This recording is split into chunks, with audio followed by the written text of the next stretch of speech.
لوگوں کے سامنے تشریف فرما چکے ہیں. انشاءاللہ کبھی اور وقت موقع ملے گا تو خواتین کے اندر اور بہت ساری باتیں آپ لوگوں کے سامنے بیان کر دی جائے گی. آج دور دراز سے جو خواتین دور دراز سے چل کر آئے ہیں اللہ کے بات کو سننے کے لیے, اللہ کے رسول کی تعلیمات کو سننے کے لیے, اللہ تبارک و تعالیٰ آپ کو بہترین بدلہ نصیب فرمائیں. اللہ تبارک و تعالیٰ آپ کے آنے جانے کو قبول فرمائیں. آپ اتنے دور سے تشریف لائیں دھوپ کے اندر, روزے کے اندر. اللہ تبارک و تعالیٰ آپ کو ہدایت سے نوازے. اللہ تبارک و تعالیٰ آپ کے روزوں کو قبول فرمائیں, تراویح کو قبول فرمائیں. یہ آخری عشرہ چل رہا ہے. اللہ تبارک و تعالیٰ آخری عشرے کے اندر آپ لوگوں کی مغفرت فرمائیں. اگر شب قدر نہ ہوئی تو اللہ تبارک و تعالیٰ آپ کی زندگی کے اندر شب قدر کو نصیب فرمائیں. ہم اس بات کی کوشش کریں گے, اپنے اولاد کو دیندار بنائیں گے. اب میں بلا کسی تاخیر کے آج کے ایک مہمان خصوصی حضرت مولانا قاری محسن صاحب فلاح دامت برکاتہم سے گزارش کرتا ہوں کہ وہ اپنے قیمتی خیالات کا اظہار فرمائیں. آ رہی ہوں مولانا آپ یہیں کو پڑھتے ہیں.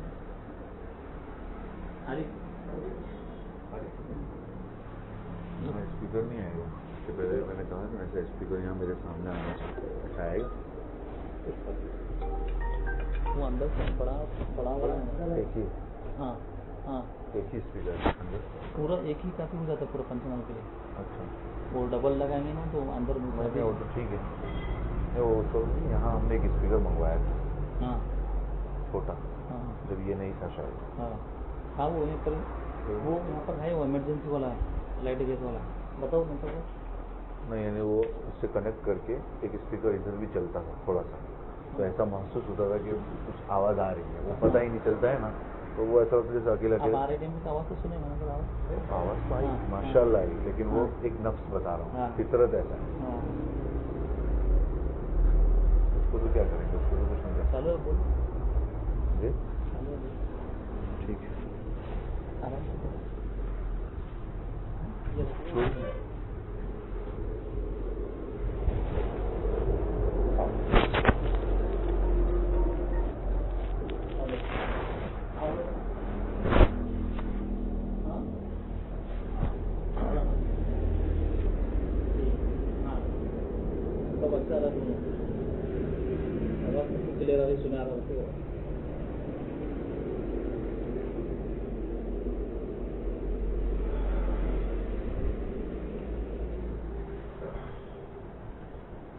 بسم اللہ الرحمن الرحیم.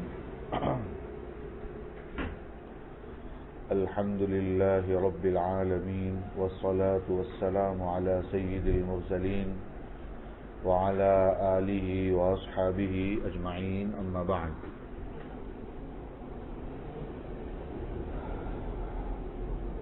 اعوذ باللہ من الشیطان الرجیم. بسم اللہ الرحمن الرحیم. وَإِذْ قَالَ إِبْرَاهِيمُ رَبِّ اجْعَلْ هَٰذَا بَلَدًا آمِنًا وَارْزُقْ أَهْلَهُ مِنَ الثَّمَرَاتِ مَنْ آمَنَ مِنْهُمْ بِاللَّهِ وَالْيَوْمِ الْآخِرِ. صدق اللہ العظیم. اللهم صل على سيدنا محمد وعلى آل سيدنا محمد وأصحابه وأزواجه وبارك وسلم.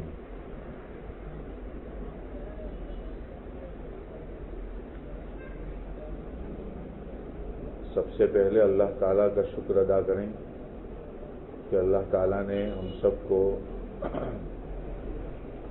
رمضان کا مبارک مہینہ اپنے فضل سے نصیب فرمائے. یہ اسی کا احسان ہے, ورنہ ہمارے ساتھ کتنے ایسے لوگ تھے جو پچھلے سالوں میں تھے آج نہیں ہیں.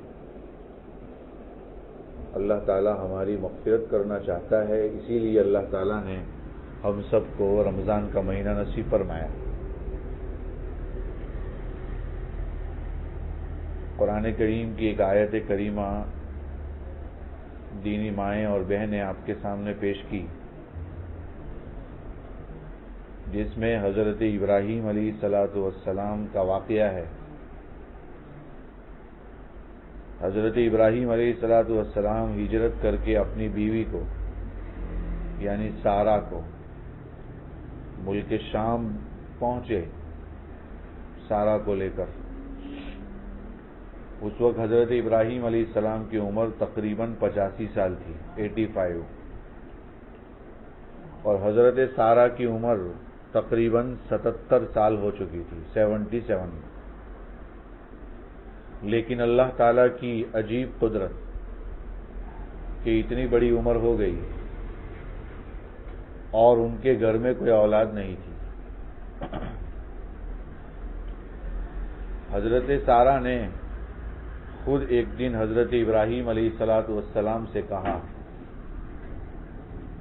کہ اللہ کے نبی، ہماری شادی کو اتنے سال ہو گئے، کوئی اولاد بھی نہیں ہوتی، میں آپ کو پیشکش کرتی ہوں، درخواست کرتی ہوں، ریکویسٹ کرتی ہوں کہ میرے پاس خدمت کرنے کے لیے ایک لڑکی ہے، وہ لڑکی مصر کے بادشاہ کی لڑکی ہے۔ کہا کہ یہ لڑکی جو میری خدمت کرتی ہے اس کے ساتھ آپ نکاح کر لیجئے، اللہ تعالیٰ کے یہاں مقدر ہوگا تو شاید اس کے ذریعے سے آپ کو اولاد ہو جائے گی۔ حضرت سارہ رضی اللہ تعالی عنہ نے اپنی خدمت کے لیے جو مصر کے بادشاہ کی لڑکی تھی جس کا نام ہاجر تھا، جس کو لوگ غلطی سے ہاجرہ بولتے ہیں جبکہ یہ لفظ ہے ہاجر، ہاجرہ کے ساتھ حضرت ابراہیم علیہ السلام کی شادی کروا دی۔ اب نبی کے گھر میں نئی شادی ہوئی،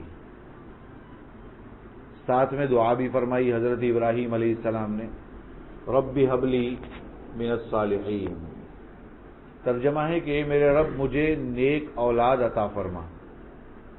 یہاں سے سبق ملتا ہے کہ صرف اولاد نہیں مانگنی ہے میری مائیں اور بہنیں، بلکہ نیک اولاد مانگنی ہے۔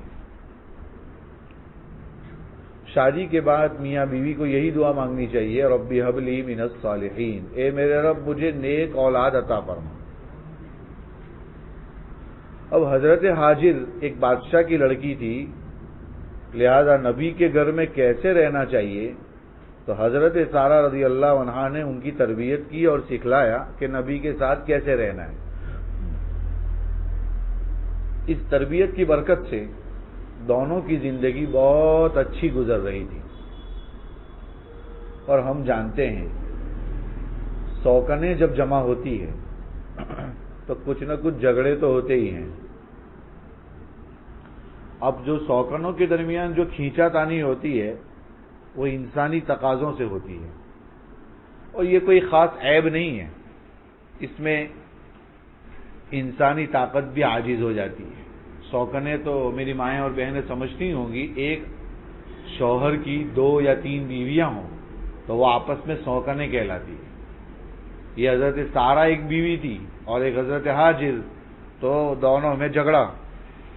حضرت ابراہیم علیہ السلام کے گھر میں بھی 2 سوکن جمع ہو گئی تھی، اس لیے کچھ گرما گرمی شروع ہو گئی۔ حضرت ابراہیم علیہ السلام یہ سوچ رہے تھے کہ یہ دونوں کے درمیان جھگڑا کیسے ختم کریں۔ ان کے دل میں ایک بات آئی، دونوں کو الگ کر دینا چاہیے، دور کر دینا چاہیے تاکہ جھگڑے ختم ہو جائیں۔ دوسری بات یہ بھی تھی کہ حضرت ہاجر حضرت سارہ کی خدمت کرتی تھی، پہلے ان کے انڈر میں تھی، ان کے ماتحت تھی۔ اب حضرت ہاجر حضرت ابراہیم علیہ السلام کی بیوی بن گئی، اس لیے ان کا درجہ اونچا ہو گیا۔ اللہ تعالیٰ کی شان دیکھیے، حضرت ابراہیم علیہ السلام اور حضرت سارہ، ان کی شادی کو تو بہت سال ہو گئے تھے، لیکن ان کے یہاں تو اولاد ہی نہیں تھی۔ اب جیسے ہی حضرت ہاجر سے ان کا نکاح ہوا، فوراً حمل ٹھہر گیا، پیٹ میں بچہ آ گیا، تو یہ بھی حضرت ہاجر کی عزت کا ذریعہ بن گیا۔ اس سے ایک درجہ اور اونچا ہو گیا کہ سارہ یہ ہے تو پرانی بیوی، اور ان کے یہاں اولاد بھی نہیں ہے، اور یہ نئی بیوی ہے اور یہ حاملہ بھی ہو گئی ہے، اس لیے ان کا درجہ زیادہ اونچا ہو گیا۔ اسی زمانے میں ایک تیسری بات پیش آئی، حضرت ابراہیم علیہ السلام کو اللہ کی جانب سے حکم آیا، وَإِذْ بَوَّأْنَا مَكَانَ الْبَيْتِ أَلَّا تُشْرِكْ بِي شَيْئًا وَطَهِّرْ بَيْتِيَ لِلطَّائِفِينَ وَالْعَاكِفِينَ وَالرُّكَّعِ السُّجُودِ۔ کیا ترجمہ؟ جب ہم نے حضرت ابراہیم علیہ السلام کو کعبۃ اللہ کی جگہ بتلا دی اور ہم نے یہ حکم دے دیا کہ میرے ساتھ کسی کو شریک مت کرنا، یعنی اللہ کے ساتھ، اور میرے گھر کو طواف کرنے والوں کے لیے، عبادت کرنے والوں کے لیے، کھڑے رہنے والوں کے لیے، رکوع کرنے والوں کے لیے، سجدہ کرنے والوں کے لیے پاک صاف رکھنا۔ میری مائیں اور بہنیں اگر تھوڑا یہ بات جان لیں کہ حضرت نوح علیہ السلام کے زمانے میں جب پانی کا طوفان آیا تھا تو اللہ تعالیٰ نے کعبۃ اللہ کو آسمانوں پر اٹھا لیا تھا۔ اب وہاں کعبہ کا فاؤنڈیشن تو رہ گیا تھا، لیکن اس پر بھی لمبا زمانہ ہونے کی وجہ سے ریت آ گئی تھی، مٹی آ گئی تھی۔ وہاں ایک ٹیلا بن گیا تھا مٹی کا۔ اللہ تعالیٰ نے حکم دیا کہ اے ابراہیم، میرے گھر کو یعنی کعبۃ اللہ کو پھر سے بناؤ، پھر سے تعمیر کرو۔ یہ سب باتیں ایک ساتھ جمع ہو گئی۔ حضرت ابراہیم علیہ السلام نے سوچا کہ چلو بہت اچھا موقع ہے، اللہ تعالیٰ کا حکم بھی ہے۔ حضرت ابراہیم علیہ السلام اس زمانے میں ملک شام میں حبرون نامی ایک شہر ہے، وہاں رہتے تھے، جس کو آج کل مدینۃ الخلیل کہا جاتا ہے۔ مدینہ شہر کو کہتے ہیں اور خلیل حضرت ابراہیم علیہ السلام کا لقب ہے۔ اب جب یہ سب باتیں ہو گئی جو میں نے ابھی آپ کو بتائی میری مائیں اور بہنیں، کہ پہلے جو ہے حضرت سارا کا درجہ اونچا تھا، جیسے ہی حضرت ہاجر سے شادی ہوئی تو بیوی بننے کے بعد مقام بڑھ گیا، چونکہ ہاجر پہلے تو حضرت سارا کے انڈر میں تھی، اب یہ ابراہیم علیہ السلام کی بیوی بن گئی، اور بیوی بننے کے بعد دوسرا معاملہ جو پیش آیا فوراً وہ حاملہ بن گئی، یہ ایک بات ہوئی۔ اور تیسری بات، ابراہیم علیہ السلام کو یہ حکم آ گیا کہ کعبۃ اللہ کو پاک صاف کرو تاکہ رکوع کرنے والے، سجدے کرنے والے، عبادت کرنے والے وہاں پہنچ سکے۔ ایک دن حضرت سارا نے اس پر قسم کھا لی، حضرت سارا نے حضرت ہاجرہ کو دھمکی دے دی، اور دھمکی کیا دی؟ دونوں تو آپس میں سوکنے تھی، اب تو دھمکی یہ دی، سیدھی سیدھی رہ ورنہ تیرے ناک اور تیرے کان کاٹ دوں گی۔ یہ عورت جب غصے میں ہوتی ہے تو کچھ بھی بولتی ہے، ایسا سمجھ لیجیے جیسے ایک بچے کو ڈراتی ہے تو کچھ بھی بولتی ہے، یہ کر دوں گی وہ کر دوں گی، کرتی نہیں ہے لیکن ڈرایا، اور اس پر قسم کھا لی تھی اگر سیدھی سیدھی تو بات نہیں کرے گی تو میں تیرے جسم میں سے 2-3 عضو تک کاٹ ڈالوں گی۔ جیسا بھی بتایا، ناک کاٹ دوں گی، کان کاٹ دوں گی۔ چونکہ پہلے حضرت سارا جو ہے مالکہ تھی، چونکہ یہ تو بادشاہ کی لڑکی تھی اور گفٹ میں دی تھی حضرت ہاجر، تو ان کے انڈر میں تھی، تو آسان کام تھا، لیکن اب تو بیوی بن گئی ہے، یہ کام کرنا آسان نہیں تھا، اگرچہ اس نے دھمکی دی۔ اب چونکہ قسم کھائی تھی تو قسم پورا بھی کرنا پر ضروری ہے، اور وہ بھی ایک نبی کی بیوی نے قسم کھائی ہے، پورا کرنا ضروری ہے۔ قسم پورا کرنے کا طریقہ کیا ہے؟ حضرت ہاجر نے کان اور ناک میں سوراخ کروایا، کان میں بھی سوراخ کروایا گیا اور ناک میں بھی، اور قسم کو پوری کی، چونکہ کان کاٹنا تو مشکل ہے، اب قسم کھائیے تو قسم پوری کرنا بھی ضروری ہے، اس لیے اللہ کی طرف سے یہ طریقہ بتایا گیا کہ کان اور ناک میں کیا کر دو؟ سوراخ کر دو، تاکہ قسم پوری ہو جائے۔ یہ بھی ایک کاٹنے کی ایک شکل ہے۔ تو معلوم ہوا کہ سب سے پہلے ناک میں سوراخ اور سب سے پہلے کان میں سوراخ کس کا کیا گیا؟ حضرت ہاجر کا۔ بعد میں یہ سلسلہ عورتوں میں چل پڑا، کان میں سوراخ کر کے زیور پہنتی اور ناک میں سوراخ کر کے نتھنی پہنتی ہے۔ بہت ساری جگہوں پر نتھنی کا رواج نہیں ہے، نتھ پہننے کا، حالانکہ نتھ پہننا بھی چاہیے، جیسا کہ حضرت ہاجر کے ناک کا بھی سوراخ کیا گیا تھا۔ حضرت ہاجر مدینۃ الخلیل میں رہتے تھے، حبرون میں، وہی ابراہیم علیہ السلام کا شہر. بچہ پیدا ہو گیا اور اس بچے کا نام جو ہے اسماعیل رکھا. اور اسماعیل کے معنی، اے اللہ میری دعا سن لے. اصل میں حضرت ابراہیم علیہ السلام دعا بہت فرماتے تھے، ربی حبلی من الصالحین، ربی حبلی من الصالحین، اے میرے رب مجھے نیک بچہ عطا فرما، نیک اولاد عطا فرما. وہ دعا قبول ہو گئی اللہ کے یہاں، اسی لیے بچہ آیا اور اتنی بڑی عمر میں آیا. اتنی بڑی عمر میں معلوم ہوا بڑی عمر میں بچہ ہونا کوئی عیب کی بات نہیں ہے. کبھی ایسا ہوتا ہے کہ شادی ہونے کے بعد 15 سال تک اولاد نہیں ہوتی، 20 سال تک میری مائیں اور بہنیں اولاد نہیں ہوتی، تو فکر کرنے کی ضرورت نہیں ہے. بڑی عمر میں بھی بچہ ہو جائے تو کیا عیب ہے. ہمارے سامنے واقعہ ہے کہ ابراہیم علیہ السلام کی عمر تقریباً 90 کے قریب ہے، 85 کے بعد ہے، کراس ہے. اور اس کے بعد ابراہیم علیہ السلام کے یہاں بچہ پیدا ہو رہا ہے. تو ایک نبی کے یہاں جب اتنے سالوں کے بعد اور اتنی بڑی عمر میں بچہ پیدا ہو سکتا ہے تو ہم کون ہوتے ہیں. اللہ تعالیٰ کبھی بھی کسی کو کسی بھی عمر میں اولاد دے دے. بس میں اتنا کہہ رہا تھا کہ اللہ میری دعا کو سن لے. یہ اسماعیل جو ہے عربی زبان کا لفظ نہیں بلکہ عبرانی زبان کا لفظ ہے، وہ بعد میں عربی میں استعمال ہونے لگا. تو اس کا معنی یہی ہے کہ اللہ میری دعا کو سن لے. یہی نام اللہ کی طرف سے رکھا گیا. تو ایک پیغام تو یہ نکلا کہ بڑی عمر میں بھی اولاد ہو سکتی ہے.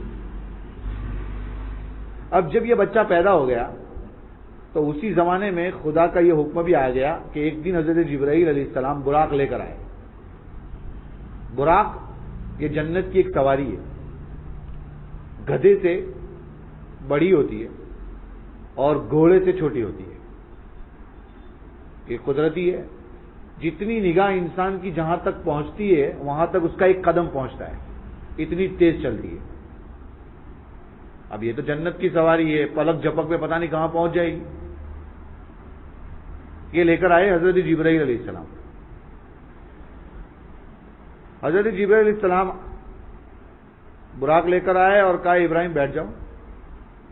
حضرت ابراہیم علیہ السلام بیٹھ گئے اور اپنی بیوی حضرت حاجر کو بھی بٹھا لیا.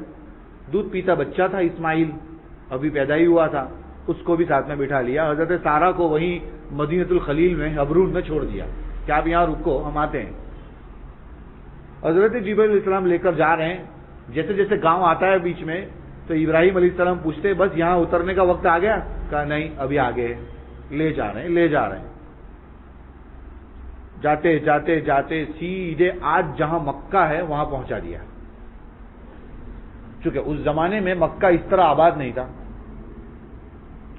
وہ تو مکہ تو بعد میں تیار ہوا، بعد میں تعمیر ہوا، بعد میں آباد ہوا. نوح علیہ السلام کے زمانے میں پانی کا سیلاب آیا تھا، اسی وقت اٹھا لیا گیا تھا. اور وہاں تو فاؤنڈیشن جو تھا اصل وہ جگہ تھی، لیکن اتنا سال اور اتنے لمبے سال ہونے کی وجہ سے اس پہ بھی مٹی چڑھ گئی تھی اور ٹیلا پہاڑ جیسا ہو گیا تھا. تو فاؤنڈیشن بھی مشکل تھے، کہاں ہے، کس جگہ ہے، وہ نشانیاں. اور وہ پوری کانٹے والی جھاڑیاں تھی جس کو ہمارے یہاں باول کے درخت بولتے ہیں، ببول کے، وہ ایسے درخت وہاں تھے.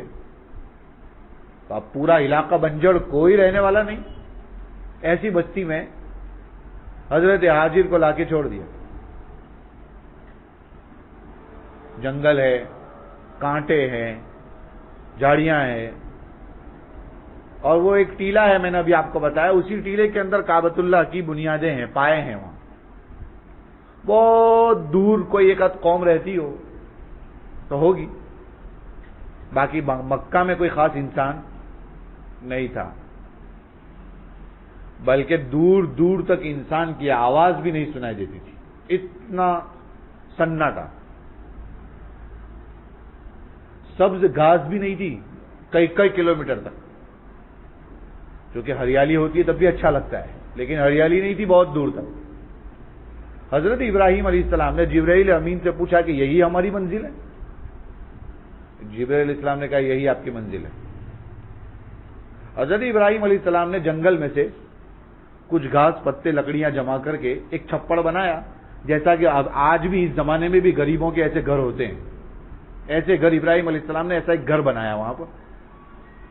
وہاں پر کس کو رکھا؟ اپنی جوان بیوی حضرت حاجر کو اور ساتھ میں کس کو رکھا؟ اپنے دودھ پیتے بچے حضرت اسماعیل کو وہاں رکھ دیا۔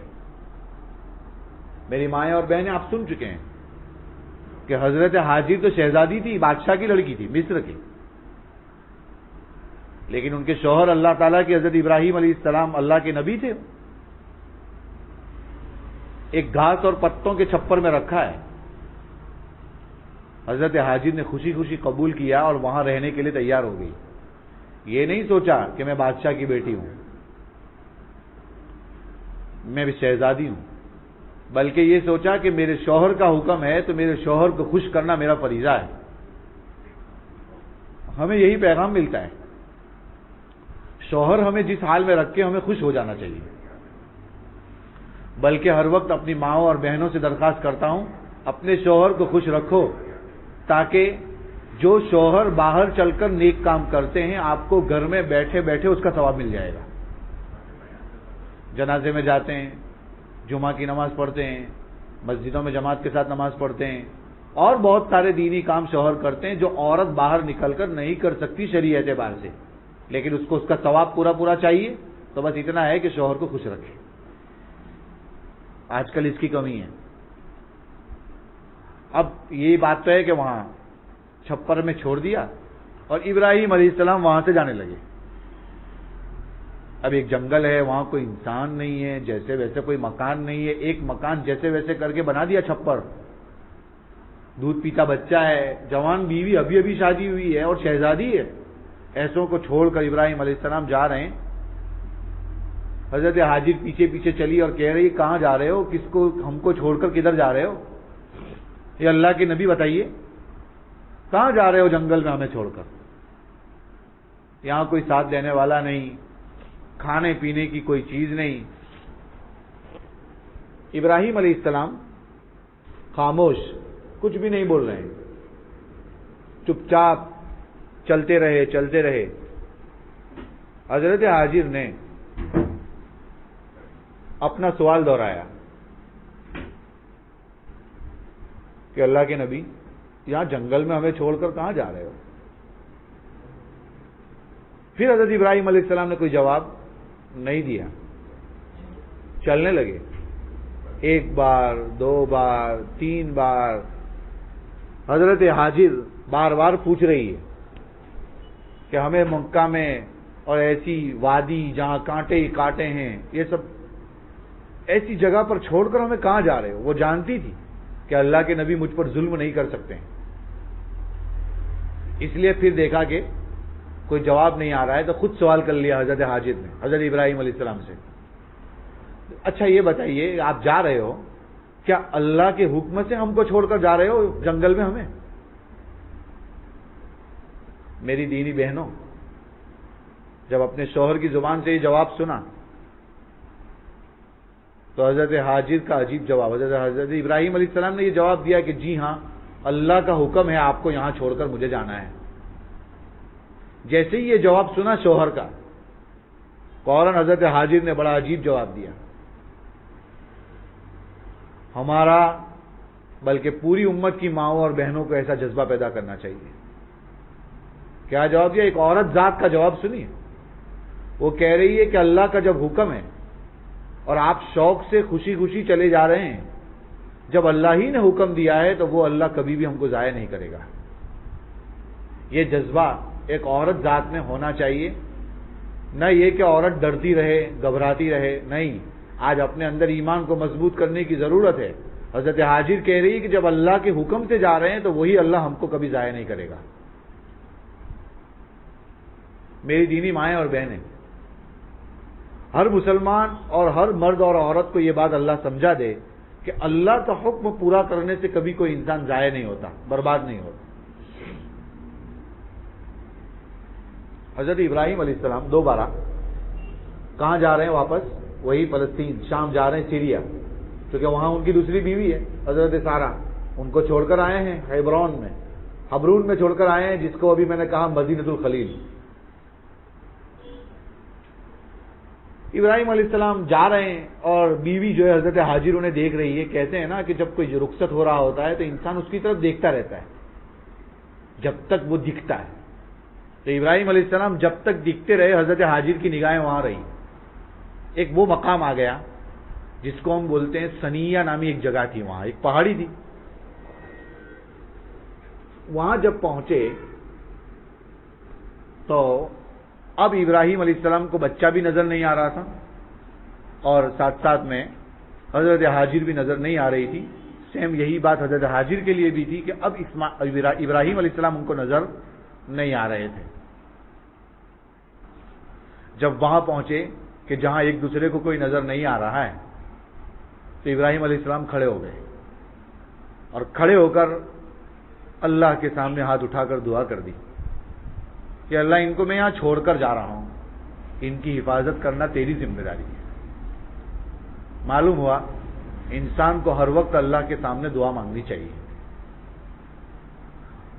یہ سب ہو جانے کے بعد دعا کیا کی وہ آپ کے سامنے میں نے آپ کو بتائی. کعبۃ اللہ کی طرف منہ کیا اس وقت، اور ابراہیم علیہ السلام کی یہ دعا تھی وَإِذْ قَالَ إِبْرَاهِيمُ رَبِّ اجْعَلْ هَذَا بَلَدًا آمِنًا. ابھی میں نے خطبے میں یہی آیت پڑھی تھی. اس وقت کو یاد کرو جب حضرت ابراہیم علیہ السلام نے عرض کیا اے میرے رب اس شہر کو امن والا بنا دیجیے. جب امن والا بنے گا تو اس میں ان کے بچوں کی بھی حفاظت ہوگی. وَارْزُقْ أَهْلَهُ مِنَ الثَّمَرَاتِ. اور مکہ کے رہنے والوں کو جو اللہ اور قیامت کے دن پر ایمان رکھتے ہیں ان کو الگ الگ قسم کے فروٹس، پھلوں سے رزق عطا فرمائیے.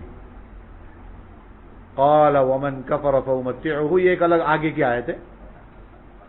یہ دعا حضرت ابراہیم علیہ السلام نے مانگی، اور دعا میں ابراہیم علیہ السلام نے اللہ تعالیٰ کے سامنے بہت ضروری اور اہم چیزیں مانگی. سورہ بقرہ کی آیت میں نے آپ کے سامنے پڑھی تھی کہ اللہ اس جنگل میں اب میری بیوی میری اولاد کو سنبھالنے والا تو کوئی نہیں ہے، لیکن ایک آپ کی ذات ہے، میں اپنی بیوی کو آپ کے حوالے کرتا ہوں، اپنے بچے کو آپ کے حوالے کرتا ہوں، ان کی حفاظت فرما. معلوم ہوا کہ دنیاوی اسباب کے سامنے بھی اس سے بھی زیادہ اسباب بنانے والے کون ہیں؟ اللہ تعالیٰ ہے. اگر اللہ تعالیٰ کسی کو اپنے ذمے میں لے لے تو کوئی ٹینشن کی بات نہیں ہے، پھر کچھ نہیں ہوگا. اور بیوی بچوں سے محبت فطری ہے. دیکھو ابراہیم علیہ السلام کو محبت تھی تبھی وہاں کھڑے ہو گئے.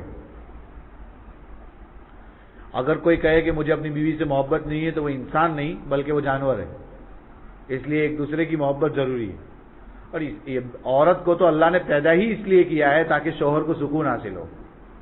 قرآن میں ہے وَمِنْ آيَاتِهِ أَنْ خَلَقَ لَكُم مِّنْ أَنفُسِكُمْ أَزْوَاجًا لِتَسْكُنُوا إِلَيْهَا. تاکہ تم اس سے سکون حاصل کرو. اس لیے کہ عورت ذات کو بائیں پسلی سے پیدا کیا گیا ہے اور پسلی جو ہے دل کے قریب ہوتی ہے. بتایا یہ کہ عورت ایسی چیز ہے جو دل کے قریب ہوا کرتی ہے.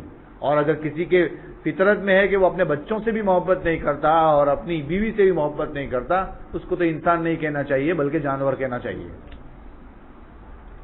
اور ابراہیم علیہ السلام نے جو دعا مانگی اس میں اپنی اولاد کے لیے بھی مانگا، اپنی بیوی کے لیے بھی مانگا، اللہ تعالیٰ سے دین بھی مانگا، دنیا بھی مانگی، سب مانگا. معلوم ہوا ہم کو سب مانگنا چاہیے، نہ یہ کہ صرف دنیا مانگنی چاہیے.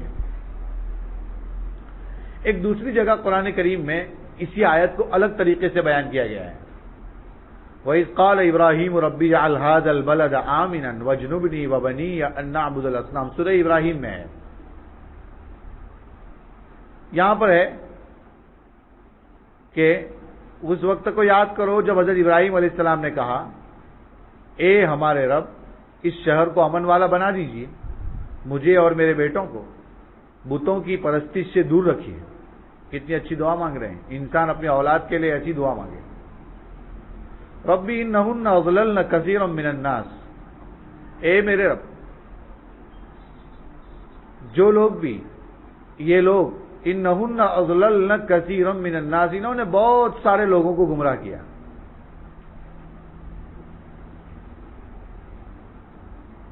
کس نے؟ انہوں نے یعنی ان بتوں نے. جو آدمی میری توحید کے راستے پر چلے وہ میرا ہے. فمن تبعنی فإنہ منی ومن عصانی. اور جس نے میرا کہنا نہیں مانا اس کا معاملہ آپ پر چھوڑتا ہوں. ہدایت دے کر آپ اس کو معاف کر دیں، اس لیے کہ یقیناً آپ ہی تو بڑے معاف کرنے والے ہیں اور بہت ہی زیادہ رحم کرنے والے ہیں. اے اللہ، اے ہمارے رب، میں نے اپنی بعض اولاد کو آپ کے محترم گھر کے پاس، بعض اولاد کو سب کو تو نہیں, کتنے ہیں؟ 2 ہی ہے, ایک ہی بیٹا ہے. بلکہ آپ کے محترم گھر کے پاس یعنی کعبۃ اللہ کے پاس ایک ایسی وادی میں جہاں کسی قسم کی کوئی کھیتی نہیں ہے, لا کر بسا دیا ہے. یہ ہمارے رب کیوں بسایا ہے؟ تاکہ وہاں نماز قائم ہو. دیکھیے معلوم ہوا ایک جگہ سے دوسری جگہ ہم جاوے بھی تو نیت یہ ہو کہ نماز قائم کرنے کے لیے جا رہے ہیں. معلوم ہوا جب کسی جگہ رہنے کے لیے جاوے تو سب سے پہلے نماز کی فکر ہونی چاہیے. بلکہ میں کہتا ہوں کہ گھر ایسی جگہ لینا چاہیے جہاں سے مسجد قریب ہو, تاکہ نماز پڑھنے میں کوئی تکلیف نہ ہو. ابراہیم علیہ السلام یہی کہہ رہے ہیں کہ ہم نے چھوڑا ہے, لیکن میں نے اس لیے چھوڑا ہے تاکہ وہ کعبۃ اللہ آباد ہو جائے, نمازیں لوگ پڑھتے ہو جائیں اور وہاں لوگ نمازوں کو قائم کریں. اس لیے اس مقصد سے میں نے اپنے بچے کو اور اپنی بیوی کو وہاں چھوڑا ہے. کتنی بڑی بات ہے. ہمیں بھی چاہیے کہ ہم جس جگہ بھی رہیں ہمارا مقصد نمازوں کو قائم کرنا ہونا چاہیے. بلکہ کوشش یہ ہونی چاہیے کہ ہمارا شوہر ہر وقت مسجد میں اور ہماری بیوی گھر کی مسجد میں ہمیشہ نماز پڑھتی رہے. آپ دعاؤں کی طرف توجہ کریں گے تو ایک ایک دعا قبول ہوئی ابراہیم علیہ السلام. اور یہ بھی یاد رکھیے کہ ابراہیم علیہ السلام کی قرآن میں جتنی بھی دعائیں آئی ہیں یا تو ربنا یا ربی سے آئی ہے. ہمیں پیغام دیا کہ جب بھی تم بھی دعا مانگو تو کہو اے میرے رب, اے میرے رب, یا اے ہمارے رب, یا اے میرے پروردگار, اے میرے اللہ. ان الفاظ سے دعا مانگنی چاہیے. یہ ہمیں پیغام دیا. ابراہیم علیہ السلام کی دعا نے ہمیں سکھایا.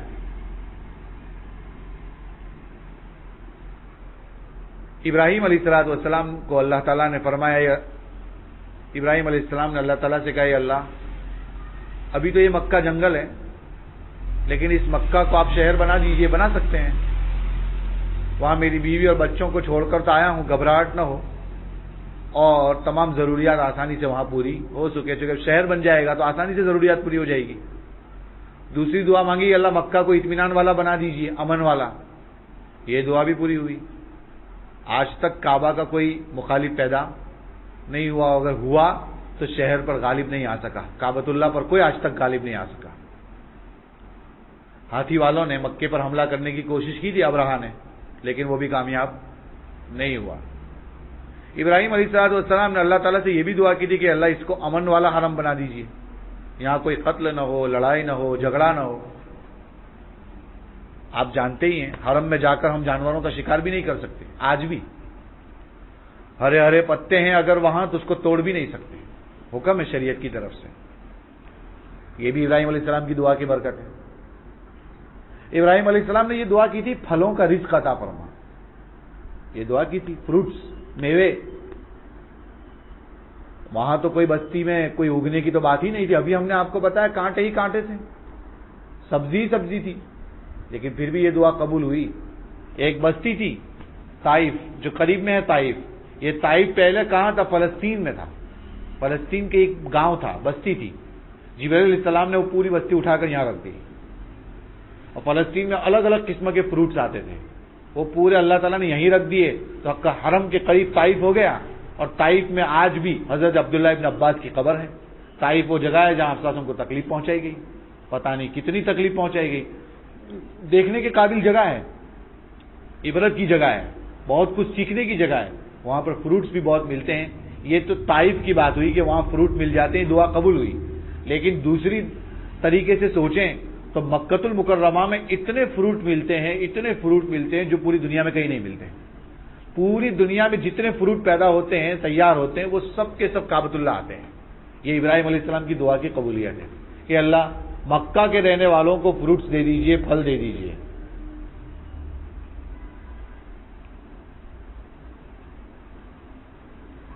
طائف کا مطلب ہوتا ہے طواف کرنے والا. ملک شام سے ایک شہر اٹھایا تھا, کعبہ کا اسے طواف کروایا, اور طواف کر کے مکہ والوں کے پاس اس شہر کو رکھ دیا. اس لیے اس کا نام کیا رکھا گیا؟ طائف. طائف میں بہت ساری یادیں بھی ہیں. ابراہیم علیہ السلام نے وہاں ایک خاص دعا دو کی تھی, ربنا لیقیموا الصلاۃ. اے اللہ, اے ہمارے رب, ہم نے اپنی اولاد کو یہاں چھوڑا ہے تاکہ وہ نماز کو قائم کریں. ربنا وجعلنا مسلمین لک ومن ذریتنا امۃ مسلمۃ لک. اے اللہ, ہماری اولاد سے بھی ایسی جماعت پیدا فرما دیجئے جو آپ کی پوری فرما بردار ہو. ماں اور بہنوں کو چاہیے کہ یہ دعا بار بار مانگے کہ اللہ میری اولاد کو فرما بردار بنا، میری آنکھوں کی ٹھنڈک بنا، آنکھوں کا سرور بنا. یہ دعا بار بار اپنی اولاد کے لیے مانگنی چاہیے. یہاں تو بات پوری ہو گئی دعا کی. وہ جو حاجر کو چھوڑا تھا، ادھر ابراہیم علیہ السلام حبرون پہنچ گئے اور یہاں بچہ دودھ پی رہا ہے. توشہ لے کر آئے تھے وہاں سے، اب توشہ ختم ہو گیا، کیا کریں؟ پیاس لگی، دودھ پلاتی تھی بچے کو. بچے کو تو دودھ ہی چاہیے، اس کے علاوہ تو کچھ نہیں چاہیے. تنہائی میں حضرت حاجر جو ہے اللہ تعالیٰ کی یاد میں مشغول تھی. کبھی وہ غافل نہیں ہوتی تھی، کبھی نہیں. بار بار وہ اللہ کو یاد کرتی. حاجر جو ہے اپنے بچے کو دودھ پلاتی. آہستہ آہستہ حاجر کو بھی بھوک لگی، چونکہ توشہ ختم ہو چکا ہے. جو کچھ لے کر آئے تھے وہ سب ختم ہو گیا ہے. اتنی بھوک اور پیاس لگی، اتنی بھوک اور پیاس لگی کہ بچہ تڑپنے لگا. اور جب بچے کو بہت پیاس اور بھوک لگتی ہے تو بچہ اچھلتا ہے، تڑپتا ہے، ادھر ادھر کروٹیں لیتا ہے، بے چین. ایسا لگتا ہے بچہ ابھی مر جائے گا. اور حاجر بھی بے چین. حاجر بھوکی ہے، لیکن عورت ذات کو جتنا اپنے بچے سے پیار ہوتا ہے خود سے نہیں. جب اپنے بچے کو بھوکا دیکھتی ہے تو اس کے لیے بہت پریشان رہتی ہے، چاہے خود مر جائے. چکر لگا رہی ہے. 2 پہاڑ ہے، صفا اور مروہ. وہ اس زمانے میں ہے، اس زمانے میں مروہ پہاڑ تک چڑھی. دور دور تک کوئی انسان نظر نہیں آ رہا ہے. اوپر چڑھ کے دیکھ رہی ہے کوئی انسان نظر آ جائے، مل جائے تو میں اس کو ریکویسٹ کروں. پھر وہاں سے نیچے دوڑتی ہے، پھر دوڑتی ہے، پھر دوڑتی ہے، پھر دوڑتی ہے، پھر صفا پر پہنچتی ہے. پھر وہاں سے کوئی انسان دکھ جائے، بلاؤں، کھا لوں، پی لوں. یہ بھی نہیں ہو رہا ہے. سب کچھ کرنے کے بعد آپ جانتے 7 چکر لگا کہ اللہ نے امتحان پورا کیا. 7 چکر لگائے. اور آج بھی چاہے عمرہ کریں چاہے حج کریں، جب بھی حاجی وہاں پہنچے گا تو اس کو صفا اور مروہ جو 2 پہاڑ ہے اس کے بیچ میں 7 چکر آج بھی لگانے ہیں، صرف اور صرف حضرت حاجر کی وہ یاد تازہ کرنے کے لیے. یہ اللہ کا نظام دیکھیے، کیونکہ ان کو پیاس لگی تھی اس وقت. جب 7 چکر پورے ہو گئے تو ان کو کسی انسان جیسی آواز نظر آئی. ایسا لگتا ہے جیسے کوئی بول رہا ہے. وہ آواز آئی لیکن نظر نہیں آ رہا تھا کوئی. حضرت حاجر نے زور سے کہا، اے بولنے والے تو کون ہے؟ جو بھی ہو سامنے آ، تیرے پاس کوئی سامان ہو تو تو میری مدد کر، مجھے ضرورت ہے، میں پریشان ہوں، میرا بچہ پریشان ہے. تھوڑی دیر میں دیکھا تو ایک فرشتہ سامنے کھڑا ہے. اور وہ کون ہے؟ حضرت جبرائیل علیہ السلام. پیر مارا، ایڑی ماری، پر مارا، اور کہتے ہیں کہ وہیں سے ایک چشمہ نکلا پانی کا. اور وہ جو پانی کا چشمہ پھوٹا ہے وہاں سے حضرت حاجر نے جلدی جلدی اس کو سمیٹنا شروع کیا. کہتے ہیں نا کہ جب پانی نکلتا ہے تو کوشش کرتا ہے کہ ادھر چلا نہ جائے، ادھر نہ چلا جائے، ادھر نہ چلا جائے. تو اس کی پار باندھنا شروع کی، جلدی جلدی جلدی اس کو سمیٹا کہ ادھر سے نہ نکل جائے، ادھر سے نہ نکل جائے. کہتے ہیں کہ حضرت حاجر نے اس وقت کہا زم زم. یہ عبرانی زبان کا لفظ ہے. مانا زمزم کا مانا ٹھہر جا، ٹھہر جا، مطلب ٹھہرنے کو کہا. یہ پانی ادھر ادھر نہ چلا جائے. علماء نے لکھا ہے کہ اگر اس نے اس وقت زم زم نہ کہا ہوتا تو شاید یہ پانی پوری دنیا میں پہنچ جاتا. لیکن یہ اللہ کا نظام کہ اس نے اس وقت زم زم کہہ دیا تو وہ اتنی ہی جگہ پر رہ گیا. آج تک اس چشمے کو کوئی بند نہیں کر سکا، نہ بند کر سکتا ہے. وہ اللہ کی ذات ہے. ہزاروں سال ہو گئے لیکن وہ چشمہ کبھی بند نہیں ہوا، اور ایسا پانی دنیا میں کہیں نہیں ہوئی. اسی لیے زمزم میں شفا ہے. جس مقصد کے لیے پیا جائے، جس طریقے سے پیا جائے، اللہ تعالیٰ اس کو شفا دیتا ہے. بس یقین چاہیے. ماء زمزم لما شرب لہ. زمزم کا پانی یہ جس مقصد کے لیے پیا جائے گا اللہ تعالیٰ وہ مقصد میں اس کو کامیاب کرے گا. کتنوں کو بہت ساری بیماریاں ہوتی ہے، پھوڑیاں ہوتی ہے، کھجلیاں ہوتی ہے، اور بہت ساری، کم نہیں ہوتی. اگر انسان زمزم کا پانی اس جگہ پر اس نیت سے لگا دے کہ اللہ اس سے شفا دے دے گا تو انشاءاللہ اس کو شفا ملے گی. یقین پکا چاہیے. اس پوری بات کا خلاصہ یہ نکلا کہ زمزم کا پانی بھی جو آج تیار ہو، آج آپ کے سامنے ہے، ایک عورت ذات کی قربانی کے صلے میں ملا ہے کہ پوری دنیا آج زمزم کے پانی سے فائدہ اٹھا رہی ہے. بلکہ جو حج میں جاتا ہے تو زمزم اٹھا کر اپنے گھر لاتا ہے اور جب کوئی بیماری آتی ہے تو زمزم ہی کی تلاش رہتی ہے۔ اس پورے واقعے سے ہمیں کیا سبق ملا کہ حضرت ہاجر ایک بادشاہ کی لڑکی تھی، جس کو ہم غلطی سے ہاجرہ بولتے ہیں۔ میں نے شروع میں ہی کہا ہے کہ یہ لفظ ہاجرہ نہیں ہے بلکہ ہاجر ہے، اور ابراہیم علیہ السلام کی یہ بیوی بنی سارا نے ہی درخواست کی تھی۔ 2 سوکنوں میں تھوڑی تو میں ہو رہی تھی، اور یہ دنیا کا نظام ہے، جہاں 2 سوکن جمع ہوگی نا وہاں جھگڑا ہونا ہی ہونا ہے، ہو ہی جاتا ہے کچھ نہ کچھ، اور جھگڑا ہو جاتا تھا۔ اللہ تعالیٰ کی طرف سے حکم آیا اور دل میں یہ آیا کہ ان کو دور کرنا چاہیے، تو ایک کو رکھا سیریا میں اور ایک کو رکھا کعبۃ اللہ میں، اور دونوں میں بہت لمبا فاصلہ ہے۔ وہاں جو سیریا میں رہی سارا، وہیں سے اللہ تعالیٰ نے بعد میں حضرت اسحاق کو پیدا فرمایا، اور وہاں سے ایک پوری نسل چلی جو میں نے کہی تھی کہ سارا کے حضرت اسحاق کے بیٹے یعقوب، یعقوب کے بیٹے یوسف، یہ جو تفصیل ہے پوری، وہیں پر سب انبیاء پیدا ہوئے۔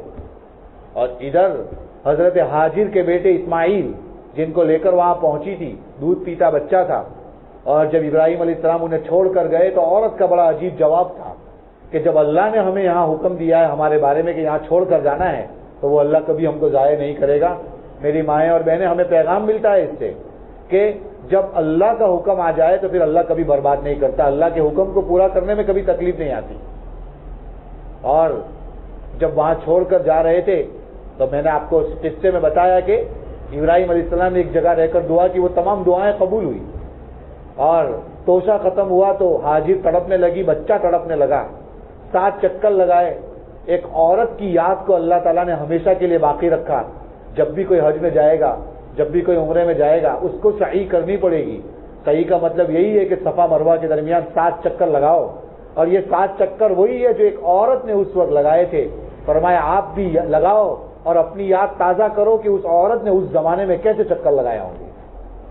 آج بھی میری مائیں اور بہنیں، وہ جو 7 چکر مرد لگاتا ہے نا، تو 1-2 چکر کے اندر تو اس کو چکر آنے لگتے ہیں، ایسی تکلیف ہوتی ہے۔ وہ عورت نے اس زمانے میں ایسی سخت دھوپ میں، جہاں دور دور تک کانٹے نظر آ رہے تھے، کیسے چکر لگائے ہوں گے، جبکہ آج تو وہاں اے سی کا سسٹم ہے، چاروں طرف سے ٹھنڈک ہے، اتنی اچھی جگہ ہے، ایسا لگتا ہے کہ یہیں سو جائیں، تب بھی انسان 1-2 چکر میں تھک جاتا ہے صحیح میں۔ واقعتاً وہ ایک عورت کی قربانی تھی، اس عورت کی قربانی کی وجہ سے اللہ نے زمزم نصیب فرمایا، اور یہ زمزم عبرانی زبان کا لفظ ہے۔ میں نے آپ کو بتایا کہ جیسے ہی چشمہ پھوٹا جبرائیل کے پر مارنے کی وجہ سے، فوراً حضرت حاجر نے کہا ٹھہر جا ٹھہر جا، زمزم کے معنی ہے زم ٹھہر جا، زم ٹھہر جا۔ جیسے ہی کہا تو وہ پانی اتنے ہی جگہ میں رہ گیا، اگر حاجر نہ کہتی تو پوری دنیا میں یہ پانی پھیل جاتا۔ بہرحال ایک عورت جب قربانی دینے پر آتی ہے، بہت ساری قربانیاں دیتی ہے، میری مائیں اور بہنیں، خلاصہ یہ ہے کہ اپنے اندر قربانی کا جذبہ پیدا کریں۔ خلاصہ یہ ہے کہ اپنے اندر ایسا جذبہ پیدا کریں کہ ہم اپنے بچوں کو نیک بنائیں گے، اپنے بچوں کو فرما بردار بنائیں گے۔ یاد رکھیے، دنیا میں خواجہ معین الدین چشتی اجمیری بھی آئے، قطب الدین بختیار کاکی بھی آئے، شیخ عبد القادر جیلانی بھی آئے، بڑے بڑے انبیاء بھی آئے، بڑے بڑے صحابہ آئے، بڑے بڑے تابعین آئے، لیکن میری مائیں اور بہنیں، آپ کے بغیر دنیا میں کوئی نہیں آ سکتا ہے، اس لیے کہ دنیا میں بچہ پیدا ہوگا تو عورت سے ہوگا، مرد سے نہیں ہوگا۔ معلوم ہوتا ہے عورت ذات بہت بڑی چیز ہے، اور میری مائیں اور بہنیں، جب عورت سے ہی بچہ پیدا ہوتا ہے تو بچہ جب ماں کے پیٹ میں 9 مہینے رہتا ہے، اگر عورت نیک ہوگی تو بچہ نیک ہوگا۔ کہتے ہیں نا کہ ماں اگر قرآن کی تلاوت کرنے والی ہوتی ہے تو عورت دودھ چھوڑتا نہیں، بچہ دودھ چھوڑتا نہیں، اس سے پہلے قرآن کے کتنے پارے حافظ ہو جاتا ہے۔ یہ صرف ماں کے قرآن پڑھنے کی وجہ سے۔ ہمارے سامنے بہت سارے واقعات کہ قطب الدین بختیار کاکی 15 سال کی عمر میں کہہ رہے ہیں کہ امی جان 20 دن سے اللہ کے رسول کی مسلسل زیارت کر رہا ہوں۔ 15 سال کی عمر کا بچہ ہے۔ امی جان نے کہا بیٹا اس میں میرا حصہ ہے۔ کہا وہ کیا ہے؟ کہا بیٹا میرا حصہ ہے۔ کہا امی جان خواب میں مجھے آتے ہیں اللہ کے رسول، آپ کا کون سا حصہ آ گیا اس میں؟ کہا کل آئے تو مجھے بتا دینا۔ اس رات کو سوئے تو نبی کریم صلی اللہ علیہ وسلم کی زیارت نصیب نہیں ہوئی، دوسرے دن رونے لگے۔ کہا امی جان کیا کر دیا؟ 20 دن سے دیکھ رہا تھا، آج غائب ہو گیا۔ فرمایا میں نے کہا تھا میرا حصہ ہے۔ بیٹا جب جب میں تجھے کھانا کھلاتی ہوں، اس کھانے پر 100 مرتبہ درود پڑھ کر دم کرتی ہوں، وہ کھانا تیرے پیٹ میں جاتا ہے، اس درود کی برکت سے اللہ تعالیٰ تجھے نبی کریم صلی اللہ علیہ وسلم کی زیارت کرواتے ہیں۔ دیکھو ایسی مائیں تھی، آج مائیں اور بہنیں گانا سنتے سنتے اپنے بچوں کو دودھ پلاتی ہے.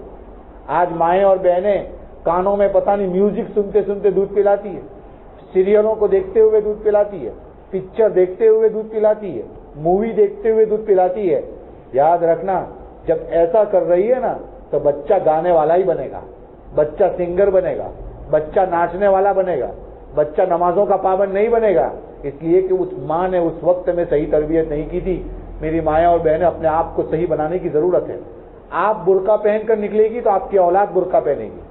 آپ اپنی باحیا ہوگی تو آپ کی اولاد باحیا ہوگی. آپ بے حیا ہوگی تو اولاد بھی بے حیا ہوگی.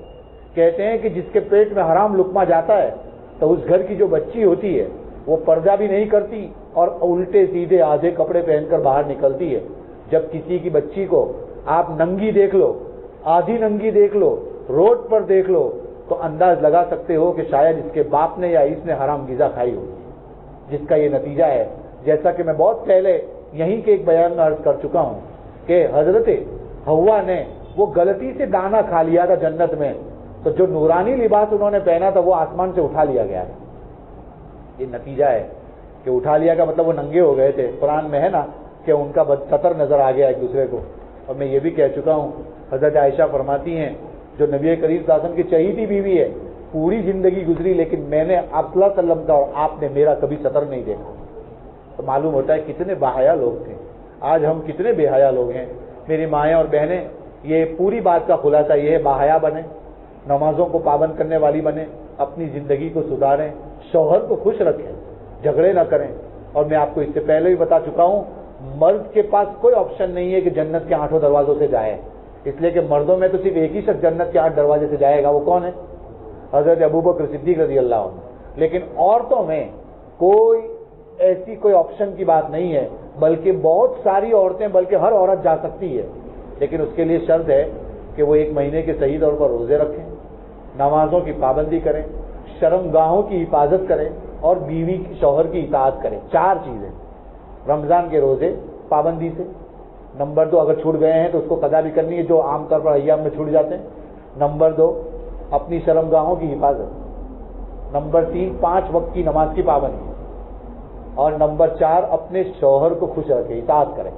اگر یہ 4 چیز کرتی ہے تو حدیث شریف میں آتا ہے اللہ کی طرف سے حکم دیا جائے گا کہ جنت کے 8 دروازوں سے جہاں سے داخل ہونا چاہے ہو سکے. اتنی بڑی بات ہے کہ عورتوں میں کوئی مخصوص نام نہیں ہے, بلکہ کوئی بھی عورت جا سکتی ہے. میں جتنی مائیں اور بہنیں بیٹھی ہیں میں درخواست کرتا ہوں ہر ایک یہ کوشش کرے کہ میں ان 4 چیزوں پر عمل کریں گے ہم لوگ. اللہ تعالیٰ ہمیں ان باتوں پر عمل کرنے کی توفیق عطا فرمائے. رمضان جو گزرا ہے اللہ تعالیٰ ہمارے روزوں کو قبول فرمائے, تراویح کو قبول فرمائے. رمضان کی جو بقیہ گھڑیاں بچی ہوئی ہے اس کی قدردانی نصیب فرمائے.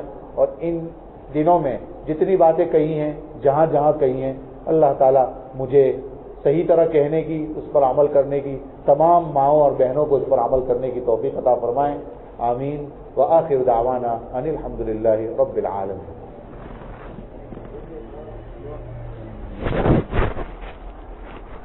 اللهم صل على سيدنا محمد وعلى آل سيدنا محمد وبارك وسلم. اللهم لك الحمد كله ولك الشكر كله ولك الملك كله بيدك الخير كله وإليك يرجع الأمر كله. ربنا آتنا في الدنيا حسنة وفي الآخرة حسنة وقنا عذاب النار.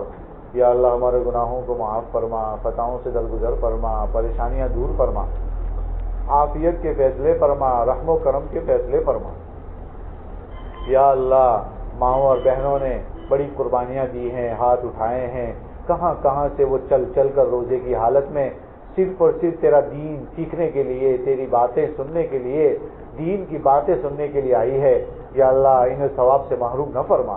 یا اللہ انہیں ایک ایک قدم پر بہترین سے بہترین ثواب عطا فرما. یا اللہ ماؤں اور بہنوں نے جو تمنائیں کی ہیں یا اللہ اسے قبول فرما, جو ارادے کیے ہیں یا اللہ اس پر اترنے کی کھڑے کھڑی پوری توفیق عطا فرما. یا اللہ ہماری اولاد کو نیک صالح بنا, آنکھوں کی ٹھنڈک بنا.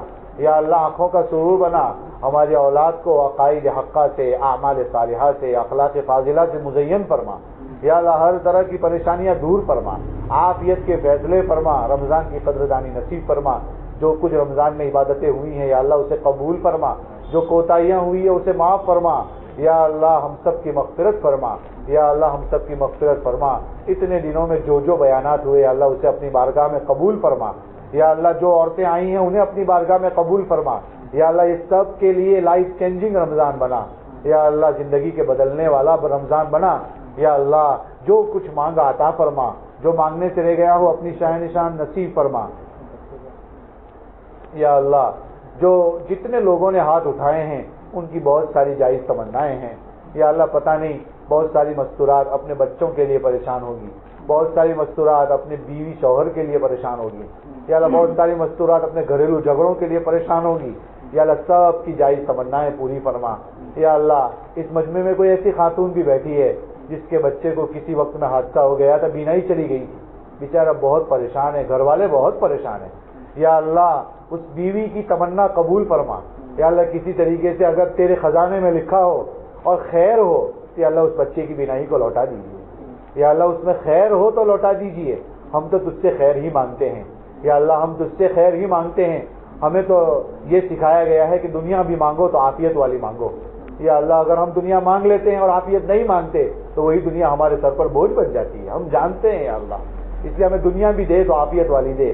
یا اللہ ہم پھر دعا کرتے ہیں تیرے دربار میں، التجا کرتے ہیں، بچہ اپنی ماں کے لیے بہت بڑا ہوتا ہے، بچہ کیسا بھی ہو وہ ماں کا بیٹا ہوتا ہے، ماں کا دلارا ہوتا ہے، وہ نہیں چاہتی کہ وہ کچھ ادھر ادھر ہو جائے، یا اللہ انہوں نے بہت محنتیں کی ہیں اس بچے کے لیے، یا اللہ تو سب کچھ جانتا ہے، مجھے تیرے دربار میں کچھ کہنے کی ضرورت نہیں، لیکن یا اللہ پھر بھی ہم تجھ سے عاجزانہ درخواست کرتے ہیں، التجا کرتے ہیں کہ اگر اس بچے کے حق میں خیر لکھی ہو تو اس بچے کی بینائی کو لوٹا دیجیے، یا اللہ یہاں جو مائیں بیٹھی ہے ان میں کوئی نیک ماں بیٹھی ہوگی، اس کے طفیل میں ہم دعا کرتے ہیں کہ اس بچے کی یا اللہ بینائی لوٹا دیجیے، یا اللہ عافیت کے فیصلے فرما دیجیے، رحم و کرم کے فیصلے فرما دیجیے، بیماروں کو شفا دے دیجیے، یا اللہ جو جا چکے ہیں ان کی قبروں کو نور سے منور کر دیجیے، اٹھنا بیٹھنا پڑھنا سننا قبول فرما لیجیے، یا اللہ بار بار دین کی باتیں سننے کی توفیق عطا فرمائیے، یا اللہ قرآن کریم کی تلاوت کا پابند بنا دیجیے، صرف رمضانی مسلمان نہ بنائیے، یا اللہ جیسے ماؤں اور بہنوں نے رمضان میں قرآن کھولا ہو، یا اللہ پورے سال رمضان کو روزانہ رمضان کے علاوہ بھی قرآن پڑھنے کی توفیق عطا فرما۔ یا اللہ یہ دعائیں اپنے فضل و کرم حبیب پاک صلی اللہ علیہ وسلم کے طفیل منظور فرما برحمتک یا ارحم الراحمین۔